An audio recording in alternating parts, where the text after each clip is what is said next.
हाय दोस्तों, good evening. कैसे हैं? आई होप आप लोग बहुत अच्छे होंगे। तो आइए आज इस वीडियो में स्टार्ट करते हैं। आज हम पढ़ेंगे पादप उत्तक के बारे में, क्योंकि इसके पहले हम लोग जंतु उत्तक के बारे में पढ़ चुके थे। ठीक है ना।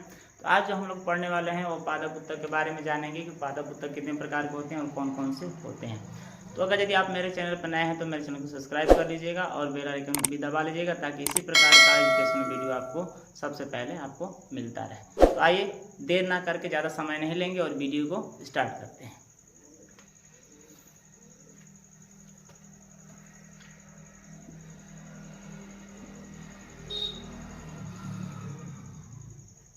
आज हम जानेंगे पादप उत्तक के बारे में। पादप उत्तक कितने प्रकार के होते हैं? पादप उत्तक 2 प्रकार के होते हैं। सबसे पहले उनके बारे में हम जानते हैं।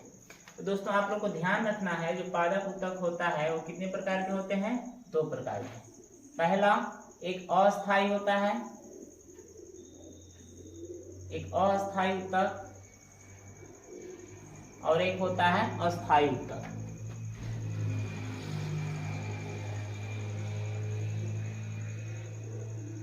एक होता है अस्थायी उत्तक और एक होता है अस्थायी उत्तक।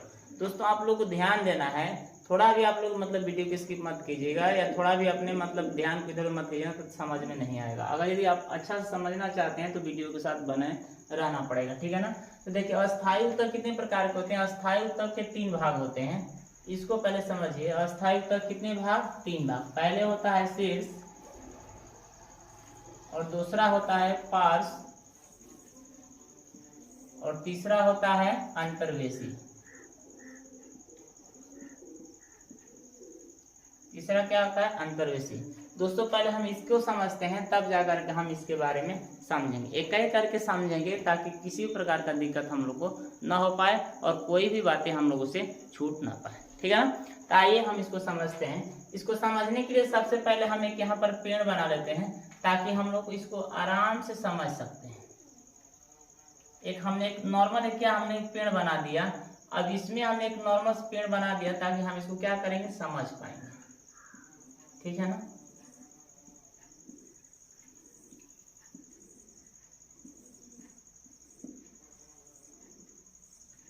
अब देखिए यहाँ पर हम सारे उत्तक के बारे में समझ लेंगे। एक ही फोटो रहेगा और एक इमेज रहेगा, इन्हीं में हम पूरे इस उत्तक को समझ लेंगे। सबसे पहले स्टार्ट करते हैं शीर्ष। शीर्ष का काम क्या होता है दोस्तों? शीर्ष इसमें पाया जाता है। ये वाला भाग क्या होता है? शीर्ष होता है।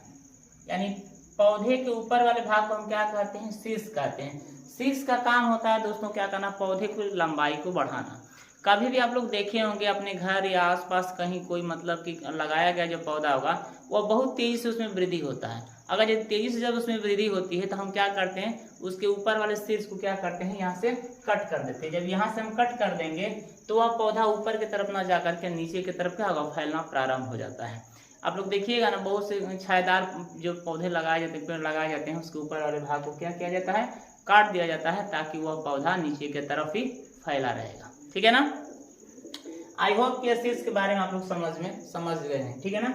अब पार्श्व का काम क्या होता है दोस्तों? पार्श्व का काम होता है, ये वाला जो भाग होता है इसको हम क्या कहते हैं? पार्श्व कहते हैं। यानी कहने का मतलब यह है कि जब उस ऊपर का सर हम जब शीर्ष हटा देंगे तो पौधा नीचे की तरफ क्या होगा? फैलेगा। उसकी शाखाएं नीचे की तरफ फैलना प्रारंभ करेंगी, और उस पौधा का जो मतलब कि मोटाई होता है वो बढ़ना प्रारंभ हो जाएगा। ठीक है ना। यानी एक शब्द में कहा जाए तो यह जो मतलब कि पार्श्व काम होता है, पौधे ने पेड़ की मोटाई को क्या करना? बढ़ाना, इसकी शाखाओं में वृद्धि कराना, और ये दूर तक मतलब क्या करना? इसको छायादार के रूप में बनाना। ठीक है ना। अब दोस्तों देखिए अंतर्वेशी का काम क्या होता है? अंतर्वेशी जो होता है जड़ में होता है। अंतर्वेशी किसमें पाया जाता है? जड़ में। यह जड़ में इसलिए पाया गया क्योंकि जब भगवान जी अंतर्वेशी को दे रहे थे तो वो भी बहुत मतलब कि चालाक थे। अगर यदि मान लीजिए थोड़ा भी गलती कर दिए होते तो समझिए कि आज ये अंतर्वेशी यहाँ पर नहीं होता, वो समाप्त हो जाता। जैसे मान लीजिए कि आप लोग मोथा जरूर देखे होंगे।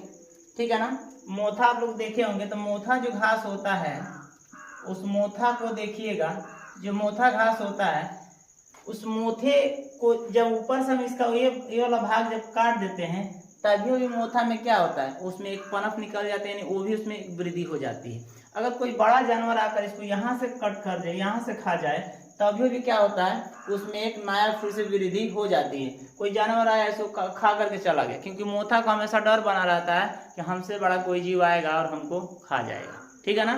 तो अगर यदि कोई मान लीजिए कोई व्यक्ति ऐसा मिल गया जो यहाँ से पूरा इसको क्या क्या हंसुआ बैठा कर इसको बढ़िया से काट दिया, तो जब वो काट दिया तो फिर भी तो उसमें से निकल गया। तो इसीलिए भगवान जी ने अंतर्वेशी को कहाँ रख दिए, एक ही बार उसके जड़ में डाल दिए कि ताकि तुमको कोई नहीं पाएगा, और ऊपर से जो भी जीव तुमसे बड़ा हो या छोटा अगर यदि आकर तुमको खा जाता है तो फिर यहाँ से विभाजन हो जाएगा। तो देखिएगा अगर यदि यहाँ से कट कर दिया फिर भी इसमें से निकल जाता है। तो अगर यदि इसी के जैसे बदमाश अगर कोई व्यक्ति मिल गया तो खूब बरियार खुरपा लेकर इसको जड़ से खुरपवश दिया, ठीक है ना, खूब बरियार खुरपा लेकर एक जड़ से खुरपवश दिया ताकि जड़ सहित ये मोथा निकल जाए, तब जाकर के वो मोथा फिर नहीं जमता है। यानी कहने का मतलब यह है कि जब अंतर्वेशी कहाँ पाया जाता है, अंतर्वेशी पौधों के जड़ों में पाया जाता है, और वह पेड़ों में नहीं पाया जाता है, सिर्फ पौधों में, छोटे छोटे पौधों में ही पाया जाता है अंतर्वेशी, ठीक है ना। जैसे मान लीजिए मोथा हो गया, बरसिंग हो गया, ठीक है ना, ये सब पौधों में ये सब पौधों में अंतर्वेशी पाया जाता है। तो आई होप के पॉइंट आप लोग को समझ में आ गया होगा। स्थायी ऊतक 3 प्रकार के, शीर्ष, पार्श्व और अंतर्वेशी, और कहाँ कहाँ ये होते हैं आप लोग बढ़िया से समझ गए। आइए अब हम आगे बढ़ते हैं और आगे इस पॉइंट की तरफ हम ध्यान देते हैं। अगला जो पॉइंट है हम लोग अब जानेंगे किसके बारे में, अब हम लोग जानेंगे अस्थायी ऊतक के बारे में।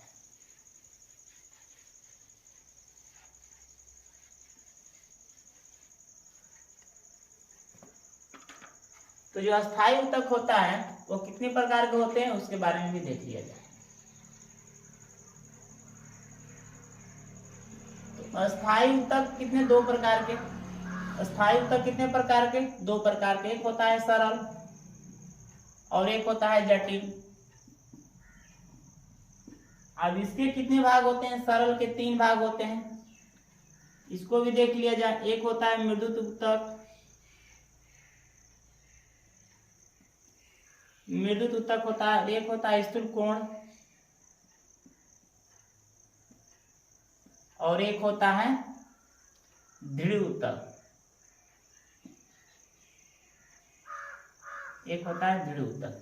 अब इसके बारे में समझिए दोस्तों, मृदुत ऊतक का काम क्या होता है, स्थूल कोण का काम क्या होता है, और दृढ़ ऊतक का काम क्या होता है, इसके बारे में हम समझते हैं। तो देखिए जो मृदुत ऊतक का काम होता है वह पेड़ के ऊपर जो मतलब छाल जो बनता है उसको क्या करना, मजबूत करना, ठीक है ना। यानी पेड़ के ऊपर का जो लेयर बना होता है वो किसका बना होता है, मृदुत ऊतक का बना होता है। देखिएगा दोस्तों वो कठोर होता है, वो इतना कठोर होता है कि उस पर अगर यदि हम कोई चोट पहुंचाए तो वो चोट उसको नहीं लगता है, ठीक है ना। यह लेयर बनाता है, और जब जैसे पेड़ की वृद्धि होती है, बड़ा हो जाएगा पेड़, तब उसमें क्या होता है कि इसका जो मृदुत ऊतक है वो भी मजबूत हो जाता है। इसको समझने के लिए इसको फल में भी देखा जा सकता है। जैसे मान लीजिए सिरफल का जो बेल होता है ना, उस बेल के ऊपर देखिएगा एक लेयर लगा हुआ रहता है, वो बहुत मजबूत होता है।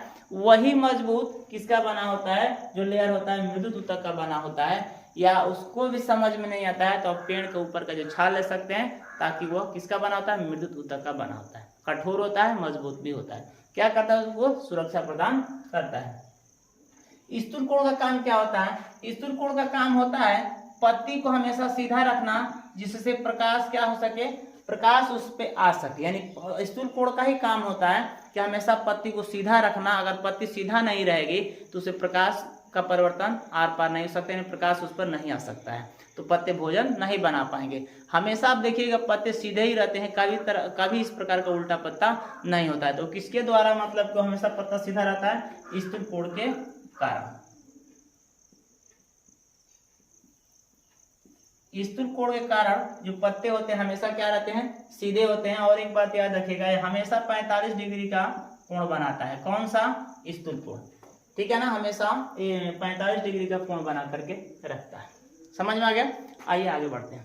अब दृढ़ ऊतक के बारे में समझते हैं। दृढ़ ऊतक का काम होता है आप लोग, ये सबसे मजबूत होता है, यानी इससे मृदुत ऊतक से भी क्या होते हैं, वह मजबूत होता है, जिस पर डबल आवरण होते हैं।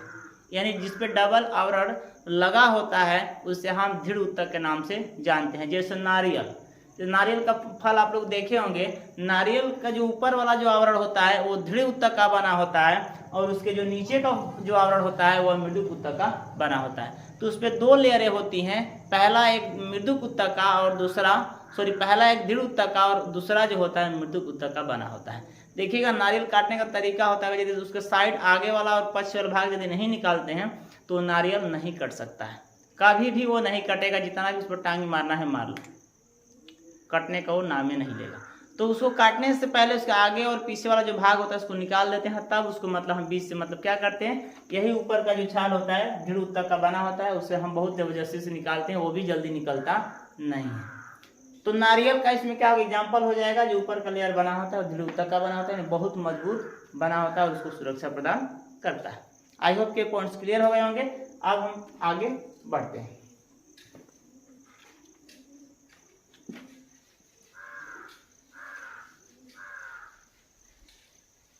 अब हम जानेंगे जटिल ऊतक कितने प्रकार के होते हैं।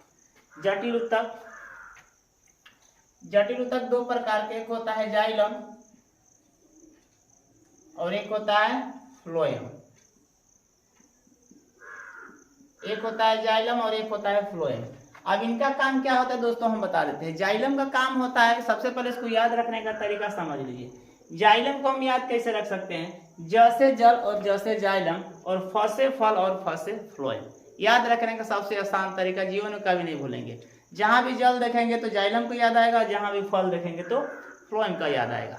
तो जैसे जाइलम जैसे जल और फ से फल फ से फ्लोएम याद रहेगा।